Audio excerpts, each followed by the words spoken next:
Ito ko iso, yung simbahan ng San Guillermo dito sa Bacolor, Pampanga.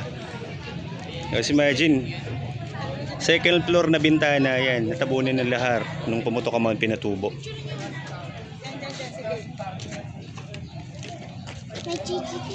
Ito na po yung kanyang main entrance.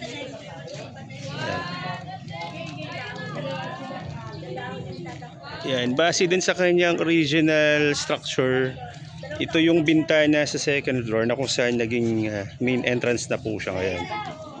Yan.